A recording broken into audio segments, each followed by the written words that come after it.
सांसद और विधायक ने किया लाइट ओवरब्रिज का शुभारंभ। लंबे समय से सहरसा के लोग कर रहे हैं बंगाली बाजार रेल ओवरब्रिज की मांग।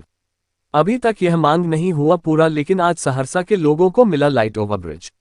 बड़ा सवाल, अब सहरसा के लोगों को जाम की बड़ी समस्या से कितना मिलेंगी राहत। इंतजार की घड़ी आज भी कायम।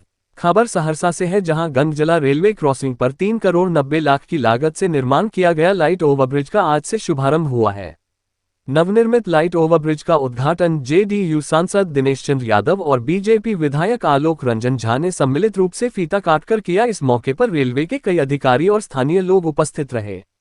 आपको बता दें कि सहरसा के गंगजला रेलवे क्रॉसिंग पर रेलवे फाटक बंद होने के बाद लोगों को घंटों जाम में फंसे रहना पड़ता था। ऐसे में बाइक सवार लोगों और पैदल चलने वाले लोगों के लिए लाइट ओवरब्रिज का निर्माण कराया गया, ताकि रेलवे फाटक बंद रहने पर बाइक सवार और पैदल चलने वाले लोग इस पार से उस पार जा सके। इस लाइट ओवरब्रिज के चालू होने से स्थानीय लोगों में उत्साह देखा जा रहा है।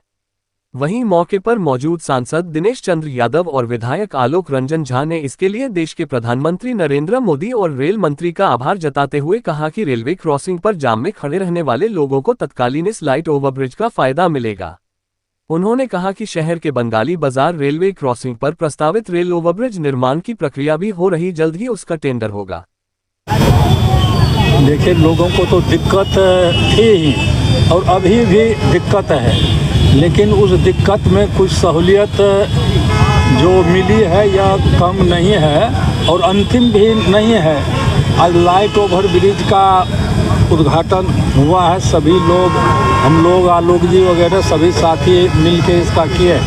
अभी दिल्ली में थे, लेकिन हमको लगा कि अब इसको रोकना अधिक ठीक नहीं है, परेशानी में लोग हैं, इसलिए आके इसका उद्घाटन आज किए हैं और इसको अब यूज करेंगे। और इसके अलावा पहले भी कहे कि यह कोई अंतिम नहीं है। शहर में कई आपको रेल रोड ओवर ब्रिज बनना है।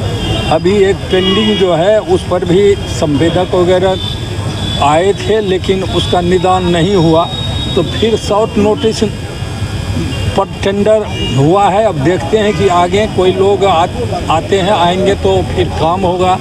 और उसके अलावे भी जहाँ आप खड़े हुए हैं यहाँ भी आरओबी प्रस्तावित है और आगे भी शिवपुरी ढाला पर प्रस्तावित है और पूरा बाजार में जो है वहाँ भी प्रस्तावित है। सभी का डीपीआर वगैरह बन रहा है और यह सब भगवान की कृपा से स्वीकृत हो गया तो फिर लोगों को यह समस्या नहीं देखनी पड़ेगी।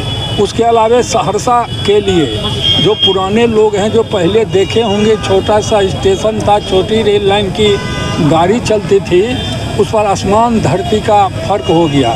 अभी स्टेशन आपका बना अमृत भारत स्टेशन, तो उसको तो आप देखिएगा, तभी इस तरह का स्टेशन बिहार में कहीं नहीं है जिस तरह का आपके यहाँ सहरसा में बना।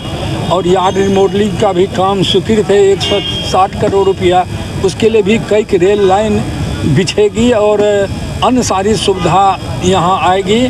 और अभी जो गाड़ी आती है, सहरसा की गाड़ी है, लेकिन मजबूरी में कोई सरायगढ़ चला जाता है, कोई ललितग्राम जाता है, कोई पूर्णिया कोट चला जाता है, वह सब मजबूरी में जा रहा है, क्योंकि गाड़ी ठहराव का यहाँ कोई स्थान नहीं है। और गाड़ी तो अब देश के भिन्न भिन्न कोने में है। इस परिस्थिति में भी गाड़ी सहरसा से अब जाने लगी।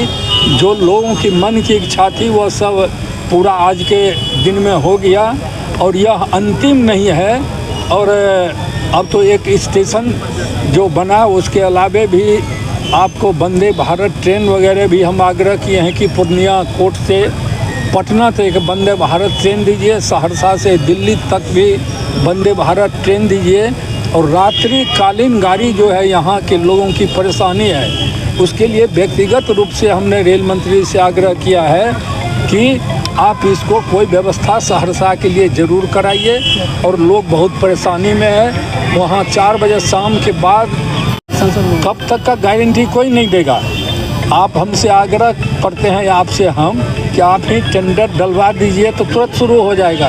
यदि ठेकेदार नहीं आएंगे, जो परेशानी थी सब परेशानी दूर हो गई। 68 करोड़ से भी अधिक का वह प्रोजेक्ट हो गया और कोई बड़े आदमी ही आएंगे यदि संवेदक आएगा तो तुरंत काम शुरू होगा, इसमें दो राय नहीं। एमपी साहब, सबसे गंभीर समस्या जो बंगाली बाजार रेलवे क्रॉसिंग की है वो कब होगा और इसको लेकर क्या? नहीं, उसको तो हमारे माननीय सांसद महोदय ने आपको बताया है कि यदि उसमें टेंडर, इस बार कोई कॉन्ट्रैक्टर टेंडर में भाग लेगा और इसके आगे काम शुरू हो जाएगा, नहीं लेगा तो लेट होगा उसमें।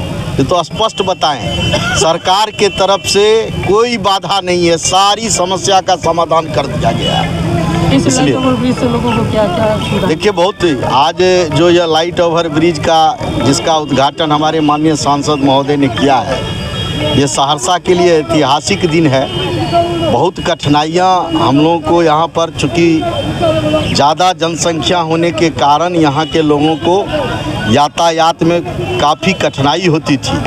चूँकि गाड़ियाँ बढ़ गई है, ट्रेन की संख्या बढ़ गई है, इसके कारण तुरंत ढाला को गिराना पड़ता है। उसमें यह लाइट ओवर ब्रिज वरदान साबित होगा। जब तक ओवर ब्रिज बन नहीं जाता है तब तक जो इतनी यहाँ कठिनाई, जो छोटी गाड़ी